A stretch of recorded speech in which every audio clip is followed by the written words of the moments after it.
Hello, everybody. Today we are going to review the movie My Best Friend's Girl from 2008, I believe. Oh my god, I have the hiccups. Great way to start the video, hey? Having the hiccups. I was recording a video for my second channel earlier, so maybe it's the drinks I was doing. They're giving me the hiccups, I'm not really sure, but... Oh, 2008, I was wrong. I said 2006, but it's 2008. So anyway, this movie is starring my favorite comedian, Dane Cook, who I'm kind of shocked that they don't really have in movies anymore. Kind of seems weird to me that he just kind of like fell by the wayside as far as movies goes. I don't think he's been in anything recently, but I'm actually going to look at that and just see. Yeah, wow. Oh, okay, okay. He's been in a couple things, I guess. Huh, I'm actually going to have to go back and... Wow, okay. He's been in quite a bit, actually. Interesting. I'm actually going to have to go back and watch some of his other movies, I guess. Okay. He just hasn't been in anything, I guess, recently since about... I would say 2019 was his last movie. I didn't really think he'd been in anything for a long time. But I can watch this on Prime. Okay, cool. I kind of like that. I want to see kind of a different side of him, I guess, from the looks of that film. Anyway, today we're not talking about that movie, though. We are talking about My Best Friend's Girl, which is a comedy movie by Lionsgate. But I guess it was kind of like a dark comedy in a way because his character Tank was supposed to be... I don't really know how to describe him. Like, not a relationship, not a couple. Yeah, I don't really know what he did. He just kind of, in his own kind of twisted way, as one of the girls says, he was kind of a romantic because he treated girls badly so that they would go back to the guy they were with before. But then the guy they were with before was really no better than what he was doing to them, so in the end his services were kind of, I guess, pointless in a sense, because all the guys he was doing it for were just doing it because they wanted control over the women that they were with, and then that way they'd think the woman that they were with would think he was like the greatest thing on earth, and then he could get away with doing whatever he wanted to do. And that is quite the cowlick. Here, let me just... Does that look better? I don't know, it's just kind of looking weird with the camera there. And then he could do whatever he wanted to do with whatever other women he wanted to do it with. And this movie kind of has a low rating on IMDb, which is weird, because, yeah, it has a 5.9 out of 10. And I thought this was one of Dane Cook's probably better movies. I would say it's better than Employee of the Month, although I really did find that movie funny. And what other movie was he in? I guess Good Luck Chuck. So he's been in a few, kind of around the same time, I guess.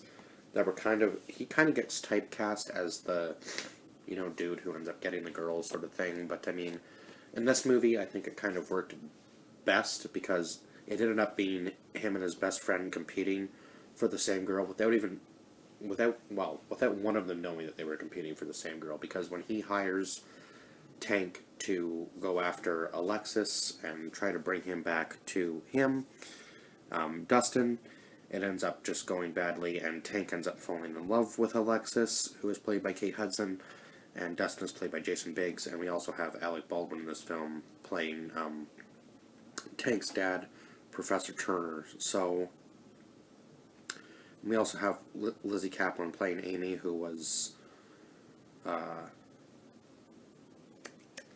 Alexis's best friend, and Diora Baird playing Rachel, who was Alexis's sister, and that's the main cast, actually. Yeah, that is the main cast. So, what was I saying there? Yeah, so when he hires him, Tank ends up falling in love with her, and then he's going over there all the time, constantly, to hook up with her without Dustin even knowing, and he's trying to kind of push Dustin away from Alexis so that he can have her all to herself, and then obviously that plan flops when the two of them eventually cross paths in her house because Dustin still loves her, so he decides to come back and tell her that, and then he sees Tank in the house and tells him to move out, so it kind of puts a tear in their friendship for sure. But then at the end of the movie, Tank realizes that maybe he's not the best thing for Alexis, so he ends up basically doing what he was supposed to do for Dustin in the very beginning, which was make himself out to be the bad guy, and then Dustin would swoop in and be the good guy, but neither of them really show their best neither of them show their best selves at the wedding scenario, I would say, because Dustin looks desperate, and Tank does end up looking like kind of the asshole character that he was supposed to be playing in the beginning, but then he outs everybody else in the room that he's done this relationship thing for in the past, so it doesn't go well for anybody, and then he ends up getting punched in the face by the groom. Now, oh my god, I don't think you would want Dane Cook to get back up and punch you back, because I don't think you'd be getting up from that, because Dane Cook is actually a pretty big dude. Like, like not one that I would want to mess with for sure. If he ever decided to hit you back, I don't think you would be on the great receiving end of that. But anyway. What else can I say?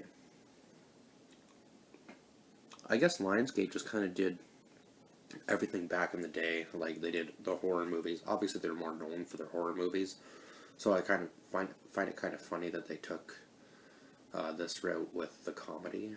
But I suppose it kind of was more of a darker comedy, so I can kind of see maybe why they took the reins on this one. Definitely dark humor, for sure. Yeah, where was I? Where was I going with that? Anyway, oh yeah, the wedding. So then Dustin says to Tank eventually that if he was willing to give Alexis up, obviously he loves her because he was actually ended up trying to be the better person for Dustin. And he does end up winning Alexis back, kind of in a weird way. Like a few months later in their restaurant, they kind of have this back and forth banter where they're making jokes at one another, and then they end up kissing. So in the end, he does get the girl, and he is happy, and I guess he kind of, in a roundabout weird way, he was the best thing for her. It's such a weird comedy movie. But there was lots of laughs, obviously. If you're a Dane Cook fan, you're going to be laughing at this movie. I think that's all I can really say about this movie. I will say Alec Baldwin just kind of fit as Dane Cook's dad, and I'm actually shocked at some of the lines he said. Now, I know he's a comedian himself, so I shouldn't really be that shocked, but yeah, I would say this was a pretty good cast of characters for this movie. I actually forgot that Alec Baldwin was even in this, and I know that obviously right now he's going through some stuff with the movie he was currently filming and a whole bunch of legal stuff, but that's not really what this video is about, but I just kind of wanted to touch on that a little bit. I'm hoping that whatever happens is the right thing. I'm not really sure about the whole situation. I kind of distanced myself from that just because there's so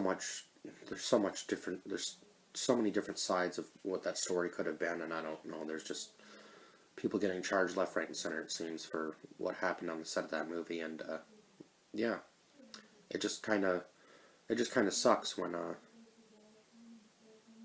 that stuff happens, unfortunately. But anyway, I won't touch on that. I won't get into that too much anyway, because that's not really what this is about. But so I did give this movie a rating of 8 out of 10 compared to the 5.9 that it's getting on IMDb. That seems pretty low for this movie, because I thought it was one of Dane Cook's better movies, and Jason Biggs and Dane Cook kind of had a weird chemistry. I just wanted to say that, but him and Kate Hudson had an amazing chemistry together, actually, on in this movie.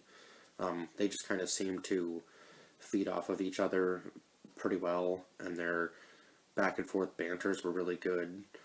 And yeah, I think they out of all the people that Dane Cook has worked with as far as romantic comedies go, I would say that this was probably the best one. Because that kind of seemed, he kind of got typecast, I guess, as as that type of person, like the romantic kind of. He got typecast in the romantic comedy role. At least back in this time. Now I don't know whether he's really changed his acting too much, or yeah, I'm not really sure. But now I'm gonna have to go watch some more Dane Cook films because I am a huge fan of Dane Cook, and I would love to see him in a live stand-up. That's for sure. Someday, whenever. It seems that we're finally moving in the right direction with everything that's going on in the world. So we'll see. We'll see where this goes over the next couple months, and hopefully things are just back to normal, and we can just go out and live our lives like we used to in 2019. Because it's getting to the point where everybody's just getting sick of what's happening, and we just need to get back out there and live the way we were before. And that's all I'm going to say on that. Because, yeah. Anyway, yeah, I think that's everything. And I will see you guys in the next one. Bye-bye for now.